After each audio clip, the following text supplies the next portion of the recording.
Electrocast.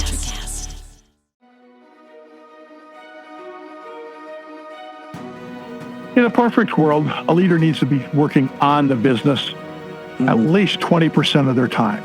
They cannot work in their business 100% of the time and expect it to grow, expect it to improve. Hi, and welcome to Deep Leadership. I'm your host, John Rennie. Well, I hope all is well with you today. It is another beautiful day here in North Carolina, and this episode is brought to you by our sponsors, Jeremy Clevenger Fitness and the Sasquatch Flag Company. Both of these sponsors help me bring these shows to you each and every week, so I encourage you to click on their links below and check them out. I have another great show lined up for you today, but before we get started, I just want to remind you to check out the leadership books I've written on either Amazon or my website, johnsrennie.com. This year, I'm offering a new way to purchase all of my books for a discount. I've bundled the books into what I call the Qualified Watchstander series, and you get all 3 books for 15% off the individual prices. This offer is only available on my website, so check it out if you're looking to step up your leadership game this year. Also, I wanted to remind you that Deep Leadership is ranked as a top 100 management podcast in the U.S., and I wanted to thank each and every one of you for listening in each week and sharing these episodes with your friends. You have helped this podcast grow into a top-performing show, so thank you very much. Well, that is it. Today, we're going to be talking about how to take control of our businesses. My guest is the founder and principal of 1310 Business Solutions, Chuck Knabusch. He is the author of a new book, Hope is Not a Business Strategy, How to Take Control of Your Business So It Won't Take Control of You. We sat down and talked about the common things that business leaders get wrong and how to avoid those traps.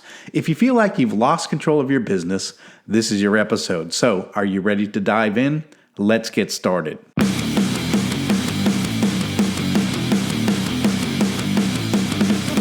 Welcome to Deep Leadership. Leadership is a people business. That's the philosophy of your podcast host, John Rennie. As a former Cold War submarine officer who spent 20 plus years leading businesses in corporate America before starting his own manufacturing business, he knows that leadership matters. Are you ready for some real-world actionable advice from John as well as his expert guests? I'm ready. The show starts right now. Welcome to the Deep Leadership Podcast. Today I'm joined by Chuck Knabusch. Chuck is the founder and principal of 1310 Business Solutions. He spent over 9 years in the Army and National Guard and more than 28 years in various operations roles in corporate America. He is the author of the book, Hope is Not a Business Strategy, How to Take Control of Your Business So It Won't Take Control of You. And I am excited to have him on the show to talk about how to take control of our businesses. So Chuck, welcome to the show. Well, thank you, John. I appreciate that. Yeah, good to meet you. And I'm excited to talk about the subject. And I love the name of your book. So I can't wait to dive in. But before we get into the book, tell us a little bit about your background and how you ended up and why you ended up starting your business, 1310 Business Solutions. Well, as you said in the introduction, I spent 9 years in the military. Absolutely enjoyed it. But being gone all the time from the family started to be a toll. I was in the National Guard. I was then also in kind of coming up in business, starting business travel, still finishing my education. Couldn't do everything. So went through a 28-year career with Lazy Boy Incorporated, retired. It's been about 5 years ago. After about a year of retirement, my wife is saying, you need to find a hobby. You need to find a hobby. So I said, well, okay. And at that point in time, my former employer, Lazy Boy, gave me a call and said, hey, would you come back for a project? I said, absolutely. So that's when I formed 1310 and said, well, I'll go ahead and help Lazy Boy. And then afterwards, I'd like to help small, mid-sized other businesses because I think there's a lot of opportunity in small and mid-sized businesses that they're just not taking advantage of. I think, they can boost whether it's their bottom line, their top line, or just the time of the owner sometimes by 10 to 30% by doing just some small things, which is kind of what got me then into writing a book. Because I was between consulting gigs. I was working with my business coach and mentor, and he suggested, well, have you ever thought of writing a book?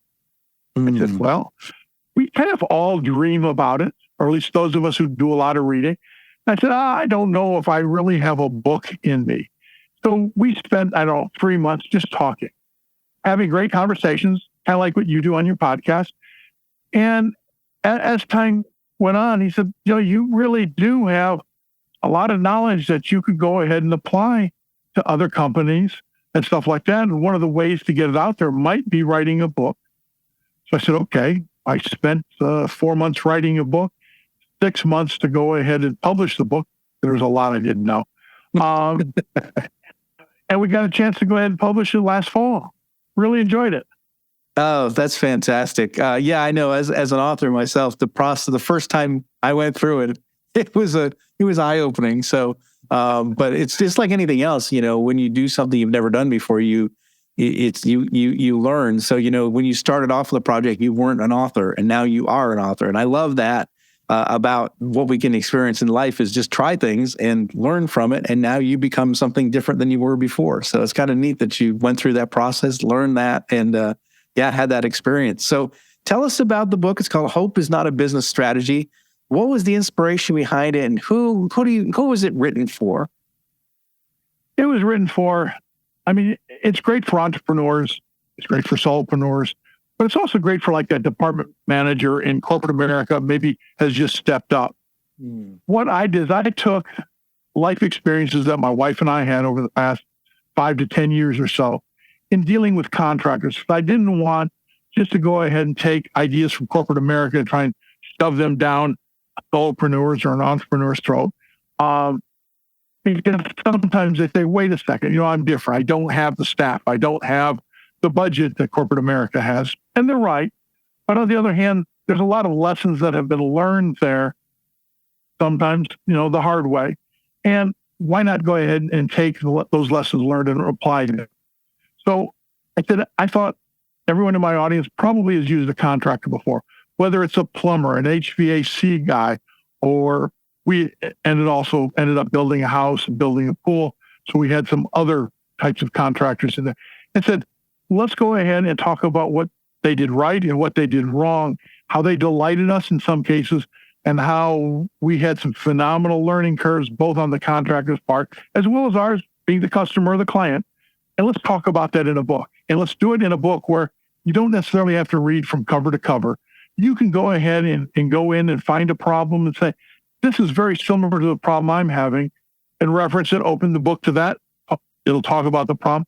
It'll also talk about some alternative solutions. Say, hey, this might be a way to go ahead and overcome it.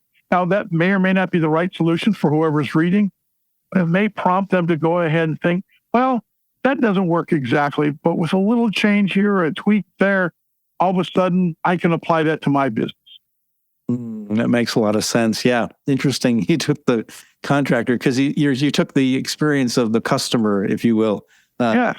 and how we see a small business versus, how a small business leader may see it. And I think that's an interesting twist to the way you took that approach. Very interesting. So one of the things I was noticing is you open up the book with this interesting quote, and I'll read out the quote and then we'll talk a little bit about it. It says, hope is by nature an expensive commodity, and those who are risking their all on one cast find out what it means only when they are already ruined. Now, where did this quote come from, and why did you pick it for this particular opening segment of the book? Well, I had my title, and the title was something that I had said all through my time in corporate America, that hope is not a business strategy. And we talked about that a lot when we would go through annual operating planning. Because again, everybody kind of rolled their eyes and said, oh my God, we got to do it again, or we've got to plan for the quarter, we got to plan for the next month. And yes, it can be cumbersome, it can be not fun, but it needs to be done. And I would say, well, hope is not a business strategy. Hope is not our strategy. We can't just go ahead and tell corporate, hey, we're going to get what we get. Yeah. Because they're expecting certain things. Right. And by having that conversation about expectations, we can plan. We can go ahead and talk about risks. We can say, hey, if these circumstances happen, we've got some problems. Or if these circumstances happen, we're going to go ahead and be on easy street.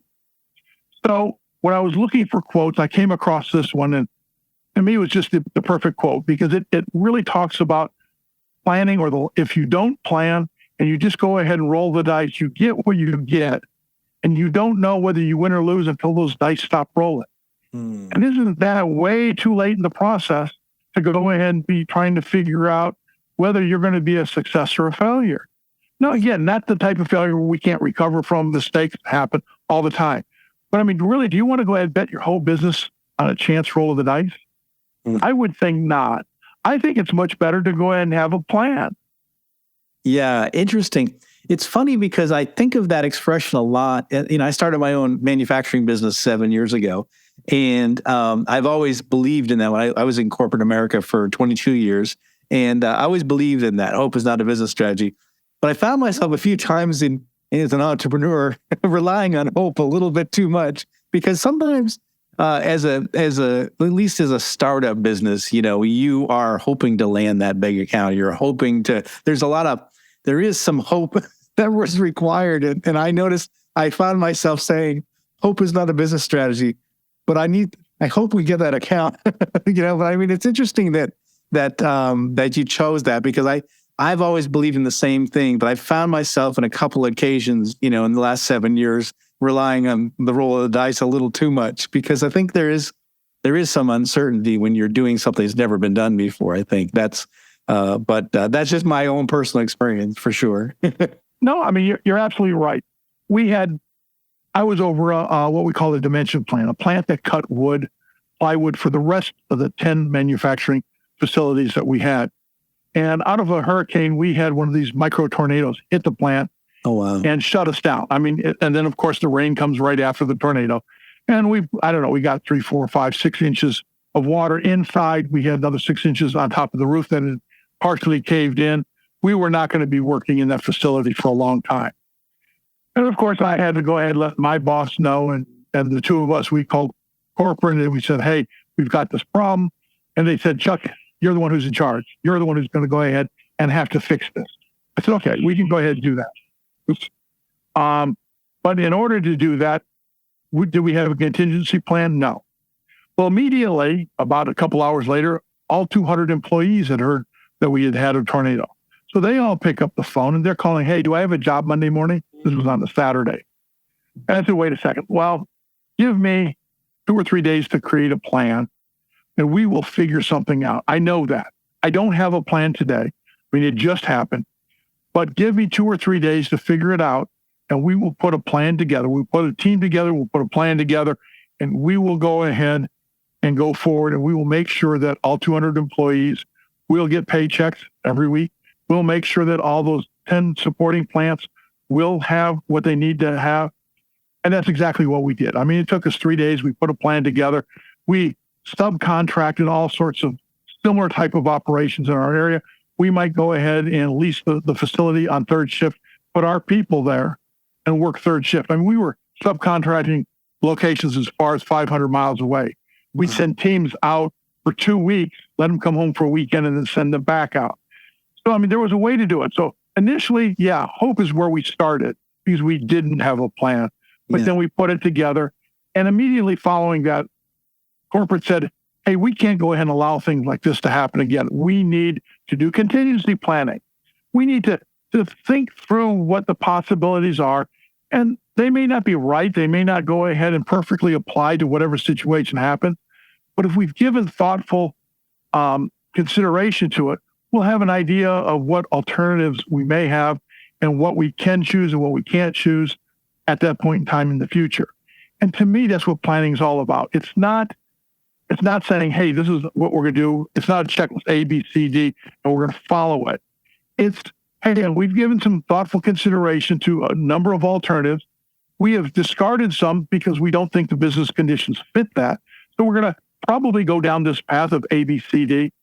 But if we hit C and something happens, we've also looked at alternatives E, F, G, H, and I, and we may go ahead and be able to select one of those because when you hit that problem, you may not have time to sit down and sit back and think about your business because you're so busy working in your business. Yeah, that makes a lot of sense. It really does. And I think that more and more as we've gotten more mature as a business, that certainly has been the case. Much more planning, much more preparation. I think in the early days, stuff that was we were feeling in the dark. Are we there was a lot of hope there in the beginning. So for sure. But, so one of the things I thought was interesting is you have a background in manufacturing and operations, and you mentioned integrating project management and lean principles. And I thought it'd be good to talk a little bit about what are some of the lean manufacturing principles that non-manufacturers can implement. What are some of the concepts that you bring into the book that help leaders think a little bit about how to run their business from a lean perspective? I mean, to me, lean is all about three primary principles: delivering value as defined by the customer. And again, how can that not apply to any business? Because if we're not delivering value to the customer, why would the customer come back or even come to us in the first place? Second is eliminating waste. And we all have waste, whether it's the paperwork of onboarding somebody or in manufacturing, all the movement, all the inventory, lots of different kinds of waste out there. And then third, continuous improvement. And who doesn't want to improve? Who doesn't want to say, hey, we can go ahead and take a nickel out of the process or a nickel out of the product over the course of the next quarter or the next year, and go ahead and either put that toward our price and possibly decrease our price to our customer, or to say, hey, we need that to go ahead and pay for raises or other changes in economic conditions. Yeah, I like that. I like that you brought those elements in, the waste elimination being a big part of it. And and delivering the value. I think it's really important. I know, like, for example, I come from a lean background too. And one of the things I teach in leadership is the idea of Gemba, going to where the value is added. So I'm always telling leaders, get out of your office, go to where your people are and where the value's added. And that's where you're going to learn the real story, not the story you hear when someone comes to your office, right? Get your eyes on it. So absolutely. I mean, and to me, it's about, documenting processes ultimately. And, we may have a documented process that we think works, but the thing is that really the process that's being worked, whether it's out on the production floor or it's in the office? Yeah. So, I mean, we need to go out and we need to audit these. And sometimes it's best if it's somebody who's never done the process before, because they can follow along. And we as humans like to improve things. I mean, we always take a shortcut. We find a better way. I mean, that's just human nature. So chances are the people doing the work have found a better way. Mm-hmm. We just haven't turned around and documented it yet. And if you ask that person now, okay, let's say they're moving on up into another position in the company, well, train your replacement. And if there's no documentation, they're going to go by memory, or they're going to go by the notes that they took when they learned it. Maybe those notes are accurate, maybe they're not. So again, now we're passing things down by tribal knowledge rather than a document that really matches what we do. So it's important to capture those processes periodically, audit them, and then update them as necessary, or go back to those processes when we're looking for a way to make improvements. Go back to the people doing it. Hey, is this really the best way? Or does this frustrate you? Are there any obstacles to this? Oh, no, I know a better way. It just the system won't allow me to, or my boss won't allow me to. Okay, let's have a conversation about that. And I think that's one of the keys of just leadership, is having just a little curiosity. Yeah. I write in one of my books, we turned an entire manufacturing plant around just by going out and spending time on the shop floor. And one of the first, I call it the mallet, was for me, I saw a mallet that was so worn down. It was worn down to the nub, and somebody was actually using it on the line. And I stopped, and I was the general manager of the plant. And I said, what is that you're using? Is that a mallet? He's like, yeah. And I said, it's just worn down. He's like, yeah. I said, why don't you have a new one? He's like, well, management's too busy and I haven't had the time. So we just keep using the one that we have, and it's like, you hear that a lot. It's like, everyone's busy. So we just use what we have. And the fact is they've got a tool that doesn't work properly. And it's because everybody thinks, well, they're too busy. And I think if management spends time listening, observing, being curious, they're going to see things that they didn't know existed. And they're certainly not going to learn it if they're stuck in their office and in their meetings all day, for sure. We had a time where our senior VP of operations came down to tour the plant. And as he's walking through, he comes up to one of our chair cells and he says, "What's this?" And it's probably a 2-foot crowbar. He said, "Is this a tool you normally put in your cells?" And we said, "Well, I don't think so." But come to find out, yes, our tool room had them, and they would go ahead anytime a cell said, hey, we lost ours, they would go ahead and replace it. So we had them. And it was, a highly embarrassing moment, because that is not how you want to adjust a mechanism on the chair using a crowbar. Yeah. So, then of course we launched the whole thing as to why they needed a crowbar, what we were doing wrong in the process to go ahead and make that mechanism work correctly without to not use a crowbar. And then when the senior VP retired, we chromed a crowbar for him and gave it to him. And he said it was probably the most memorable piece of memorabilia he'd gotten at his retirement. Absolutely. That's great. I love that. But at the time, it was a shocking, horrible thing from our perspective. Oh, yeah. Yeah. Well, I've seen it all. I ran 8. Well, this is my 9th manufacturing plant. So I've run 8 manufacturing plants. I think I've seen mostly everything you're going to talk about in this show. So it's amazing what people do. And now often management has no idea it's going on, for sure. We'll be right back after a quick word from our sponsors. Leadership skills are like any other skills. You need to practice them to get better at them. Best-selling leadership author John S. Rennie knows this. That's why he's written a new book called You Have the Watch. It's a guided journal for leaders designed to take you through an entire year of leadership training. By the end of the year, you will master 50 of the most important leadership skills. If you want to have a greater impact on the results and people in your organization, go to youhavethewatch.com and pick up your copy today. This episode is brought to you by Jeremy Clevenger Fitness. As a high-performing leader, you know that leadership isn't about telling people what to do. It's about leading by example. And for most people, the one area that they're lacking when it comes to leading by example is their health and fitness. By improving your health and fitness, every other area of your life improves. But how do you get and stay fit as a busy leader? Well, you do what you've always done. You hire the best person for the job. Don't struggle on your own. Put Jeremy Clevenger on your team. Jeremy will work with you to take your physique, mindset, nutritional habits, and more to the next level with his step-by-step, all-inclusive coaching program. Now, I've worked with Jeremy for the past year, and I'm in the best shape of my life. If you want to step up your game, reach out to Jeremy at apexperformancesystems.com to find out more and get your initial consultation scheduled with him today. This episode is brought to you by the Sasquatch Flag Company. The Sasquatch Flag Company is a family-owned business in New England that builds hand-carved American flags from seasoned white pine. Each flag is hand-built, and each star on the flag is hand-hammered and chiseled. No two flags are alike. They offer a variety of flag designs to honor the police, military, firefighters, dispatchers, and search and rescue personnel, to name a few. These stunning handmade flags look great in an office, a studio, the back porch, or above the fireplace mantle. They make the perfect gift for the veteran, first responder, or patriot in your life. Now, I love these flags, and I've been giving them as gifts for years, and I was a customer long before they became a sponsor of the show. I can't recommend them enough. So if you're looking for that perfect, uniquely American-made gift to give away, or if you want to treat yourself, go to SasquatchFlags.com and get your order in today. So one of the things you talk about in the book, which I like, is that you say that many small businesses aren't living up their potential because the leaders are too busy. And so I see that a lot. We talk about a lot on the show. What, in your estimation, what should leaders be doing to avoid this trap? In a perfect world, a leader needs to be working on the business at least 20% of their time. They cannot work in their business 100% of the time and expect it to grow, expect it to improve.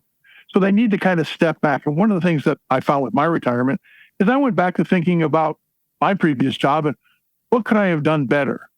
But I never had the time while I was in that job to have those thoughts or to really think that through.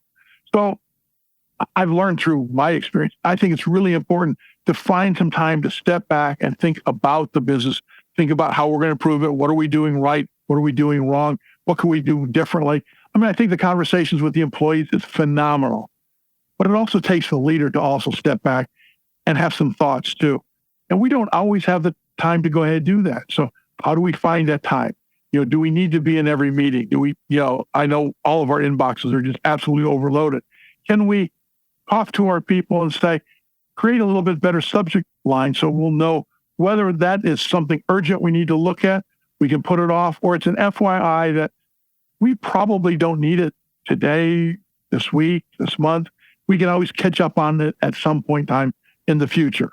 So I think, there's a lot of little things that we can go ahead and do that'll go ahead and improve our time and allow us to be more efficient.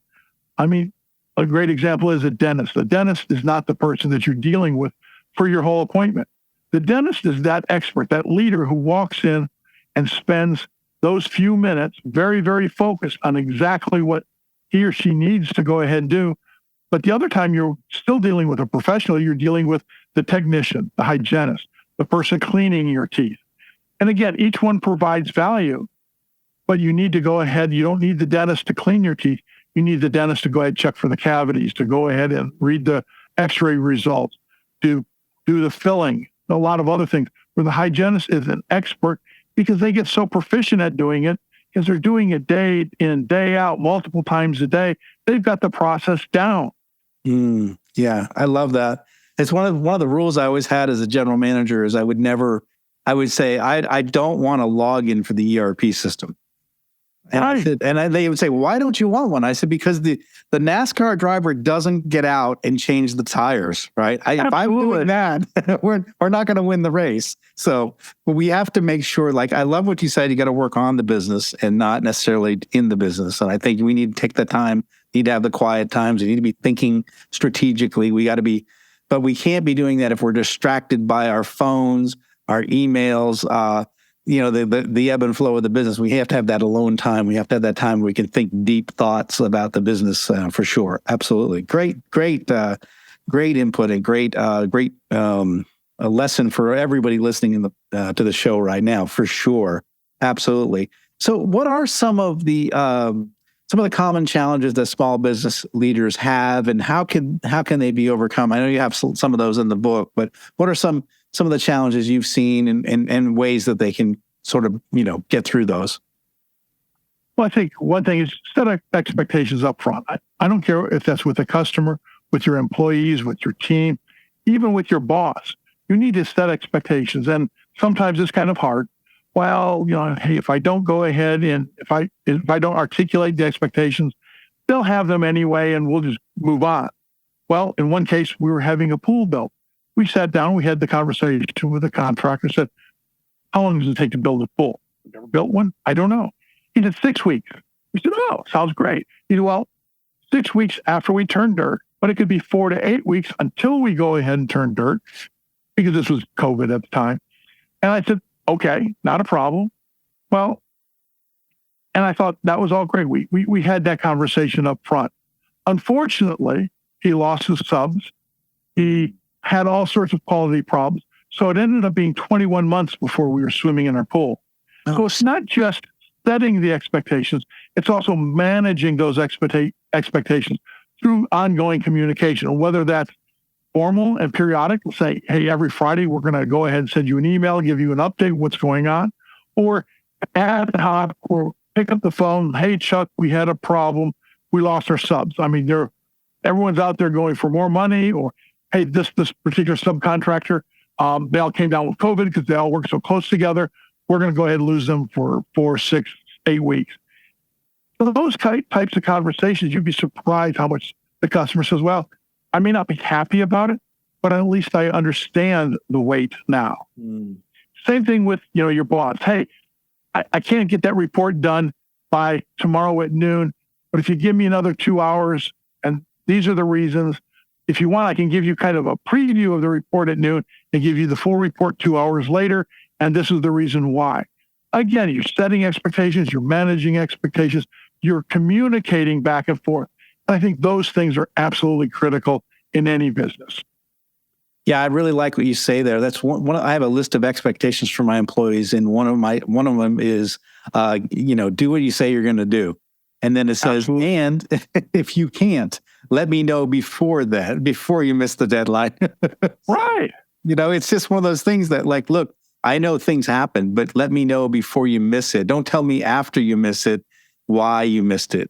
Let me know ahead of time. And so, like you say, manage those expectations. If you say, I'm going to have it done by Thursday, I'm the kind of leader that says, I trust you. And that's gospel. You say it's going to be done by Thursday, I believe you. And I'm on to other things.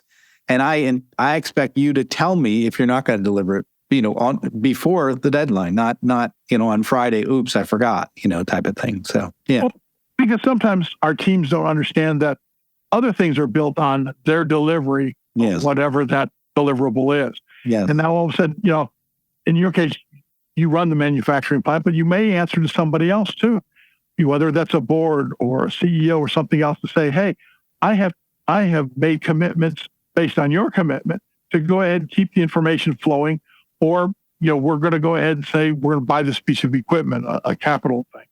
So, I mean, there are sometimes other things that everybody's not aware of.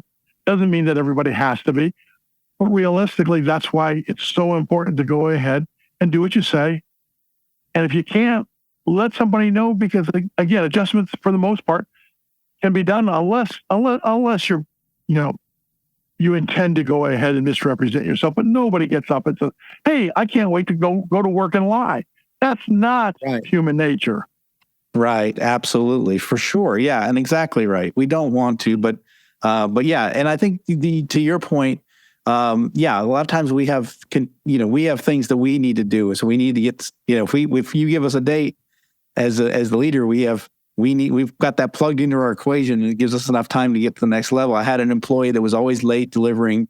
We used to do in corporate, we'd have these business reviews. And so I would have everybody give me your slides by a certain time so I could put together the story that I'm going to tell, right? And this one guy was always late with the slides, and he would say, well, don't worry, I'll get it to you before the presentation. I'm like, that's not helpful. I need that time to sit back and look at all the information, say, okay, well, here's the story that I want to paint. Here's where we were, here's where we are, here's where we're going. I want to be able to paint a story, but I need those slides given to me at a certain time so I have that opportunity to look at it. So yeah, you mess up the whole system when it's just like a production process. When one piece of equipment or one process is behind, it messes up the whole system. Same thing. Absolutely. Yeah. So communication is a big part of leadership and running a business. You reference communication quite a bit in the book. So how do you determine the best form of communication to use, in your opinion? I think it depends on the situation. I think there's a lot of communication that is asynchronous. And if we're going to use asynchronous communication, whether that's text messaging, email, I know we call it instant message, but that just means it gets there instantly. That doesn't mean that our reader, our recipient, is going to go ahead and read it. And we have to understand that asynchronous communication means that when we send it, the receiver gets to go ahead and choose the time that they're going to read it and respond to it.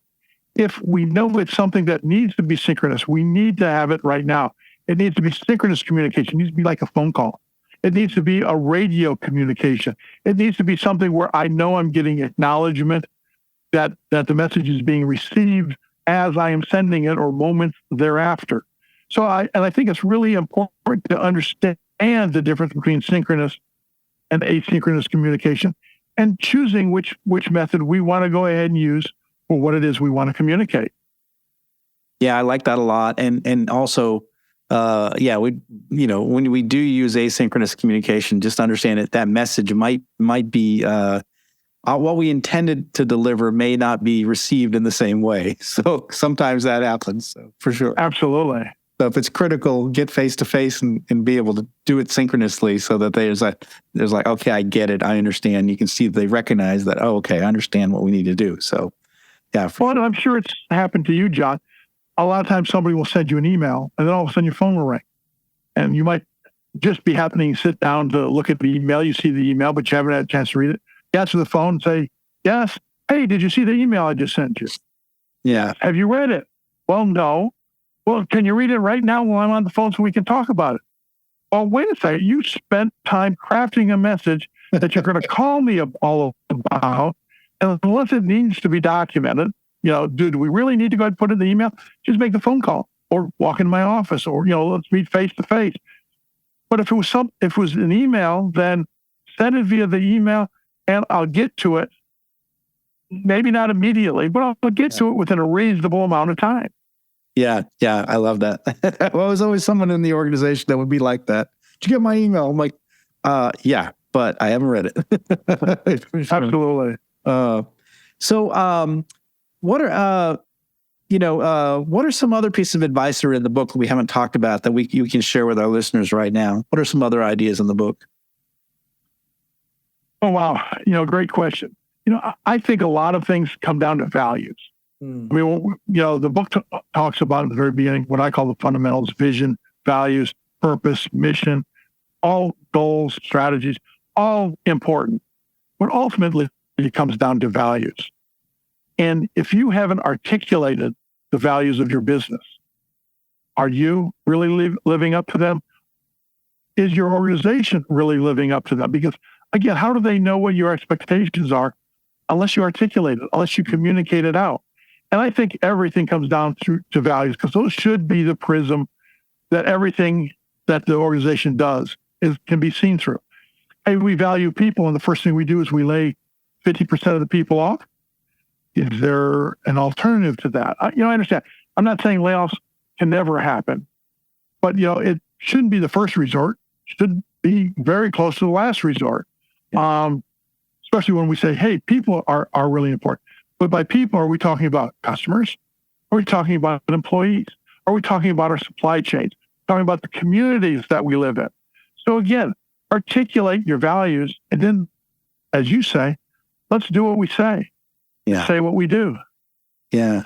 I love it.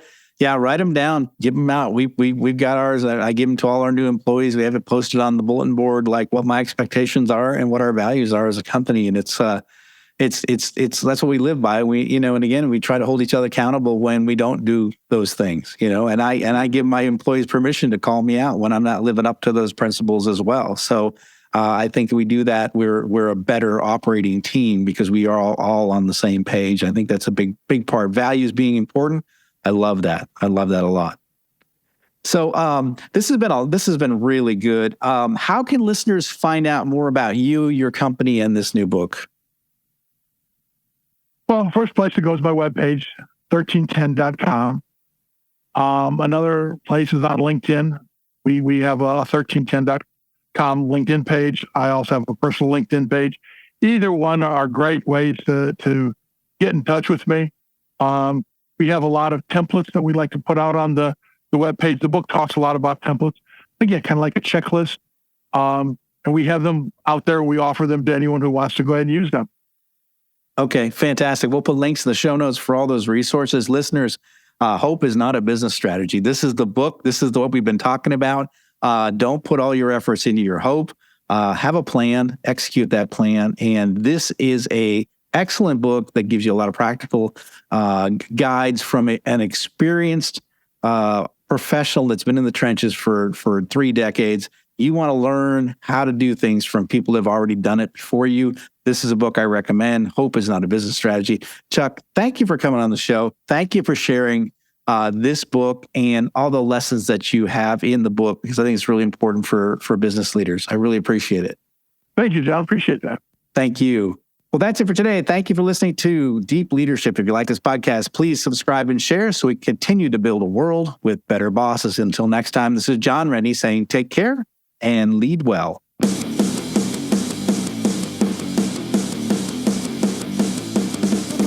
Thank you for listening to Deep Leadership. Thank you. Thank you. Thank you, thank you, thank you for all you do. We hope you enjoyed today's episode. For more information and updates, please visit our website at www.deepleadershippodcast.com or johnsrennie.com. Until next time, take care.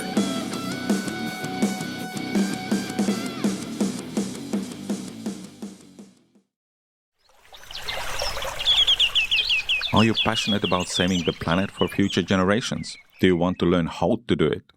If yes, then you need to tune in to the Nature Backed podcast. It's a talk show covering the changing world around us, from renewable energy, sustainable agriculture, circular economy, to ESG and social innovation. Don't miss this opportunity to discover how you can join the movement and make a difference. Subscribe to the Nature Backed podcast today on your favorite platform and get ready to be amazed.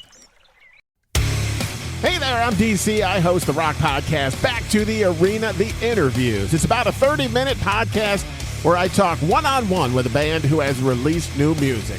You can find us on all the best podcast sites like Spotify, Apple, Google, iHeartRadio, and more. If you're a rock fan like me, subscribe today to Back to the Arena, the interview. Electric acid.